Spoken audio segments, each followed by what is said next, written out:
As expected, Captain America Brave New World box office expectations are already in decline, just 5 weeks out from this film hitting theaters on the weekend of February 14th, which also happens to be President's Day weekend. I wrote this up over at fandompulse.com. You can find the link in the description below. Let's just get into this right here. So just to give you a recap of where we're at, Sean Robbins at Box Office Theory recently released his 5-week forecast for the film, and it's already significantly lower than his 6-week forecast. So he originally shared that the film would gross between 81 million and 107 million in its opening domestic weekend. He specifically predicted it would do 96 million. As for the film's entire run at the domestic box office, he predicted it will gross between 195 million and 280 million, and he ultimately said it would do 240. Well, a week later, and he's already dropped those expectations. The range for the opening weekend is now between 81 million and 98 million. So the bottom end is still the same, but the top end has declined significantly, right? We're looking at almost a $10 million decline, $9 million. That's a lot. That's a lot. And he says that it's now going to do 90 million instead of 96 million. So on the top end, that's a decline of nearly 8.5%, while his specific projection has declined 6.25%. As for the entire run, that has also been shifted significantly downward. He now notes it will be 195 million and be between 195 million and 266 million, although he still does predict it will do 240 million. Nevertheless, we're still seeing a 5% decline on the top end from 266 280 to 266, 5% decline there. I still think this is going to go lower.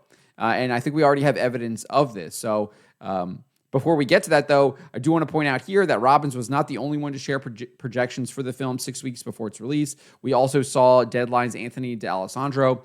He reported that that box office tracking service Quorum predicted the film would gross between 86 million and 95 million in its first 3 days at the box office. So that was 6 weeks ago. And again, that was still lower than what Robbins was saying. Obviously, a little bit higher on the low end, but lower on the high end from Quorum there. And now we have the Hollywood Reporter claiming that the film will do just 90 million plus over the combined Valentine's Day, President's Day weekend. So I don't know if I'm reading this wrong. They didn't clarify. Maybe they're being vague on purpose. But I think what they're saying, because they're saying combined Valentine's Day, President's Day weekend, that's the 4-day. That's not the 3-day. They're including Monday. And they're saying that it will just do 90 million plus. Like, that's bad for 4 days. 4 days, that's bad. Robbins was saying in his 5-week projection, he thought that the 4-day would be at 102 million. So we're looking at a $12 million decline. We're comparing Robbins to Hollywood Reporter, and they're coming out in the same time frame, just 5 weeks from release. So I think it's going to go lower. And the reason I think that is because of pre-sales that we're seeing here from Luis Fernando. He posted this January 19th, so about a week ago. And he shared that the pre-sales for this are on par with Eternals, and not that far from Black Widow and Dune Part 2 after just 2 days of pre-sales.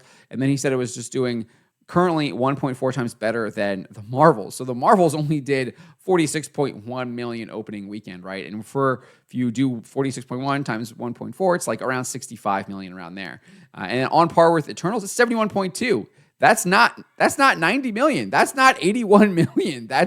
We're looking at 65 to 71 million from Luis Fernando if those pre-sale numbers hold up. Now, it's possible that there's a marketing blitz and that generates more pre-sales, you get more walk-up traffic, etc. It's possible that it does better. I just don't see that coming. I mean, this movie has been absolutely chaotic from the very beginning. It never should have been greenlit in the first place. It was clearly done under the massive DEI policies that Marvel Studios had been engaging in. We know this because Kevin Feige literally admitted that producer Nate Moore had Eternals jumped up to the top of the production queue because of the race swaps, because of the sexuality changes to the characters, because of the gender swapping that they were doing, because of all the DEI and woke ideology that they were pushing in that film. That's why it went to the top, and that's why this film got greenlit too. It never should have been greenlit, especially after they got the results from their Disney Plus spinoff, which was The Falcon and the Winter Soldier, and all the negative reaction that got. But nevertheless, they are doubling down on it, and I think they're going to pay the price here. And they're going to pay the price pretty big. And it looks like they've already been paying the price, because we know that Tim Blake Nelson told The Hollywood Reporter that he shot the entire film twice. And we know there's reports that they did a 22-day reshoot. Then they did more reshoots in November. There are literally pictures of Anthony Mackie on set in LA doing reshoots. And then I think they did even more post-editing, post-production work in the editing room as well, because every single report we've heard about this film, when they've done any kind of test screening, it has been negative and they have to change things. So I think this film is going to be a massive, massive disaster. There is not a lot of positive word of mouth on it. And at the end of the day, Steve Rogers isn't in the film. Captain America is not in the film. You've got Falcon dressed up as Captain America, and they're trying to sell you as a Captain America film. And I just don't think people want that. And I think they're going to pay the price for that. And there was also rumors that it was going to be a big political allegory with President Donald Trump. Obviously, he has now been elected president of the United States, and people are loving what he's doing in his first couple of days in office. Don't see that going away anytime soon. So if they're making this a political allegory about Trump, it's going to turn off a whole lot of people. Because remember, he won the popular vote. 77 million, almost 80 million people voted for him. Huge victory, not only with the Electoral College, but also on the popular vote. So if that's still in the film, that's going to turn a whole lot of people off with that word of mouth as well. So just to kind of give you some comparisons here to previous Captain America films, Captain America Civil War, that was the most recent Captain America film. It came out in 2016. It did 179.1 million opening weekend, 179.1 million. So they're saying that at 90 or half, we're looking at half of what the last Captain America did. And the spin is just absolutely crazy. They're trying to spin this as like it's a positive. It's like a big win. It's like, what? It's half. It's half of what the last Captain America film was. Now, obviously, Civil War was basically a mini Avengers film, etc. You can make that argument, and I would probably agree with you. But still, it has Captain America in the title. It was a Captain America-led film, and we're still looking at 179.1 million at the opening weekend, and then went on to gross 408 million domestically. So again, even at the high end, we're looking at half of what Civil War did domestically. That is a huge decline. Huge decline. Looking back at Captain America: The Winter Soldier, that was released in 2014, over a decade ago. It had an opening weekend of 95 million. Again, that's not even factoring in inflation. So you're looking at something over a decade later is going to be bringing in less than Winter Soldier, and we're not even factoring in inflation. And domestically, it did 259, so even less. So again, massive decline. And then Captain America: The First Avenger, 2011, before the MCU basically hit the zeitgeist, this was like one of the films building up to it. It did 65 million opening weekend. 65 million opening weekend.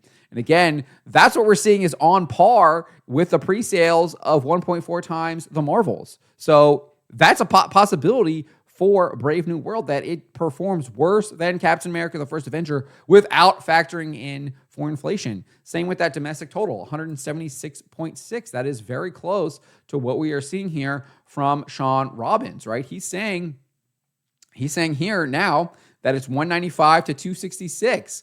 I mean, that's not too far away from 176, right? And as I said, I think this number is going to go down. I think these numbers are high. I don't think that it gets to this number. Don't think this at all.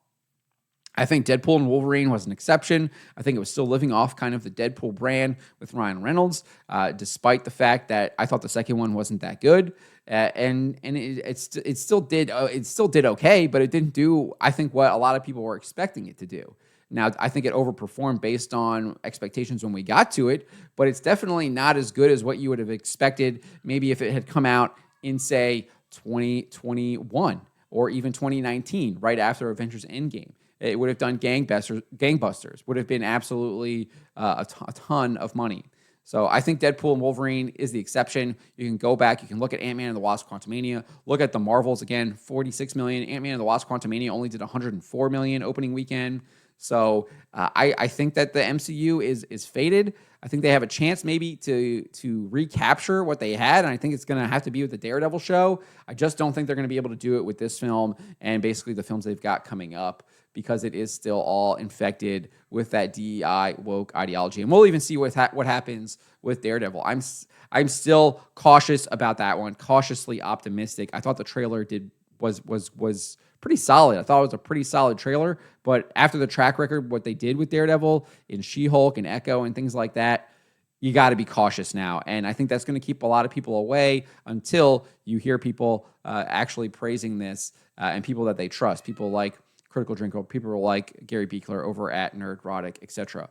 So let me know what you guys make of all this stuff. They're already going down. I think it's going to keep going down. We're already looking at 8.5, 6.5%, 6.25%, 5% declines already, and we're still 5 weeks out. I think as we get closer, it's going to go even lower. It looks like it's kind of following that Kraven the Hunter trajectory. Now, obviously not as bad as Kraven the Hunter, but it seems to be following that film's trajectory as far as the expectations as we get closer and closer to this film's release. But let me know what you guys make of this. What are your predictions? What do you think this film will do opening weekend? What do you think its domestic box office will be? What do you think its global box office will be in total? Let me know in the comments below. Remember to always be charitable, especially to each other, and to always, always speak the truth. And never forget that everything woke turns to